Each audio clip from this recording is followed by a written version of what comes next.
Assalamualaikum warahmatullahi wabarakatuh. Halo Sobat Mutual, berjumpa lagi bersama Bimbel Mutual dan kali ini kita akan belajar tentang cara mengukur panjang. Dalam pengukuran, kita harus memperhatikan posisi 0 terlebih dahulu ya. Karena itu sangat menentukan hasil akhir dari pengukuran kita. Kemudian dalam pengukuran juga, posisi mata harus tegak lurus dengan skala yang ditunjuk untuk menghindari paralaks. Dalam mengukur panjang, alat ukur yang bisa digunakan adalah penggaris, rollmeter, jangka sorong, mikrometer skrup, dan lain sebagainya.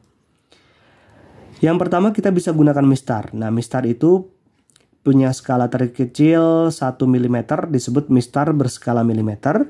Ada juga mistar dengan skala terkecil cm, disebut mistar berskala cm. Mistar mempunyai tingkat ketelitian 1 mm atau 0,1 cm. Alat berikutnya untuk mengukur panjang adalah jangka sorong. Nah, jangka sorong mempunyai nonius atau vernier, yaitu skala yang mempunyai panjang 9 mm dan dibagi atas 10 bagian yang sama panjang, yang sama ya. Perbedaan satu bagian skala nonius dengan satu skala utama adalah 0,1 mm, sehingga tingkat ketelitian jangka sorong adalah sebesar 0,1 mm. Bagian penting yang terdapat pada jangka sorong yaitu rahang tetap yang memiliki skala utama, kemudian rahang sorong yang dapat digeser-geser yang memiliki skala nonius. Berikutnya kita akan coba menggunakan jangka sorong atau membaca pengukuran pada jangka sorong. Langkah-langkahnya, yang pertama lihat skala utama atau yang atas. Ya, yang atas ini adalah skala utama. Lihat yang dekat dengan 0 angka berapa? Lihat dengan 0 yang sini ya. Ini 0 di sini. Dia yang paling dekat dengan 0 adalah angka 2, lebihnya 4 strip. Meskipun ini gambarnya hampir dekat dengan strip kelima, tapi belum sampai strip kelima, baru mau sampai strip kelima. Jadi yang dipakai adalah strip keempat. Maka nilainya adalah 2,4. Kemudian langkah yang kedua, lihat skala yang bawah. Strip yang berimpitan atas bawah nilainya berapa? Lihat di sini yang berimpitan atas bawah adalah di angka 7.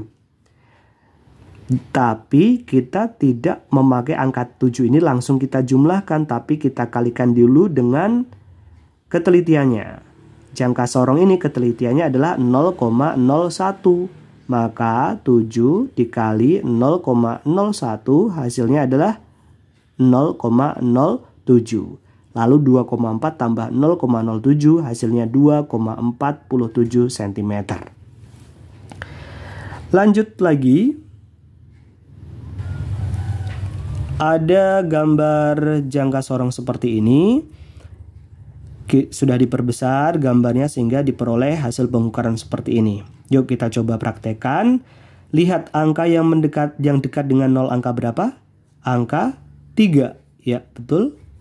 Lebih berapa strip di sini? Sampai mendekati 0 lebih 1 strip, berarti nilainya 3,1.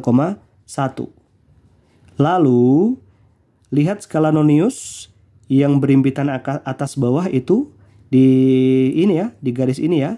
Dia nilainya adalah 9 ya. 5, 6, 7, 8, 9, 10. Jadi ini garis ke-9. Jangan lupa 9 dikalikan dulu dengan ketelitiannya. 9 kali 0,01 jadi 0,09. Lalu baru kita jumlahkan 3,1 ditambah 0,09 maka akan ketemu 3,19 cm. Berikutnya kita akan belajar pengukuran menggunakan mikrometer skrup. Alat ukur panjang ini memiliki tingkat ketelitian yang paling tinggi yaitu sebesar 0,01 mm.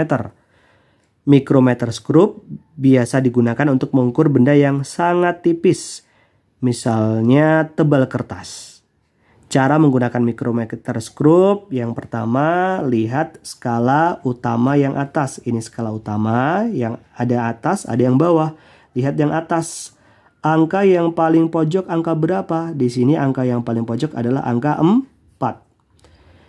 Lihat skala yang bawah, skala utama tapi yang bawah. Ada stripnya tidak? Di sini ada stripnya tidak? Oh, ada. Jika ada stripnya nilainya 0,5, jika tidak ada nilainya 0. Karena di sini ada stripnya, maka nilainya 0,5. Berikutnya lihat skala Nonius atau di samping. Strip yang berhimpitan dengan sumbu utama nilainya berapa? Ya, di samping ini adalah skala Nonius yang berhimpitan dengan sumbu utama ini. Jadi di sini stripnya dia 10 lebih 1 strip berarti nilainya 11 ya. Nah 11 kita kalikan dulu ketelitiannya 0,01 mm. Kalau pada jangka sorong dia ketelitiannya 0,01 cm. Kalau pada mikrometer skrup dia ketelitiannya 0,01 mm. Maka hasilnya 0,11 mm. Lalu kita jumlahkan semua, maka akan ketemu hasilnya adalah 4,61 mm. Ada satu soal latihan lagi yang bisa kamu gunakan untuk berlatih. Berapa hasil pengukuran mikrometer berikut? Mikrometer skrup berikut. Kita lihat angka yang paling pojok, angka berapa ini? 2, betul. Kemudian ada stripnya tidak di bawah? Tidak ada, berarti nilainya 0.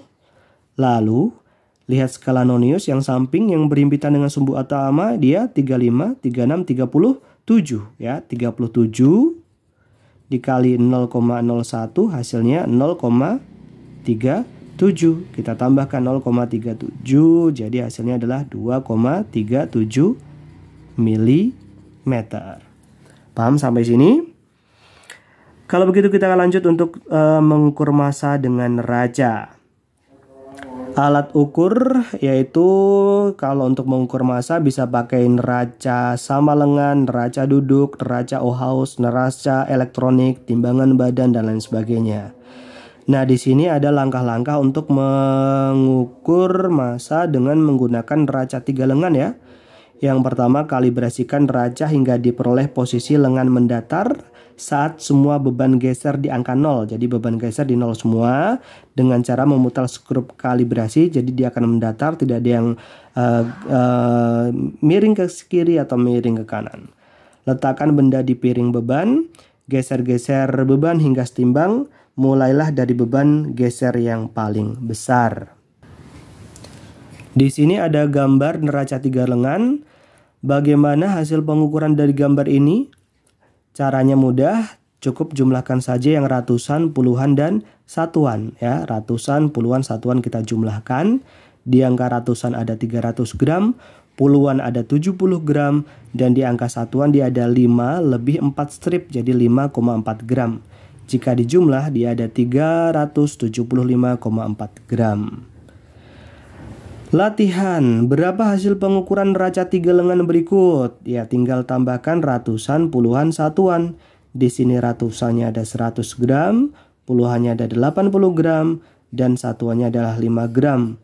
Ketika kita jumlah semua, maka hasilnya adalah 185 gram.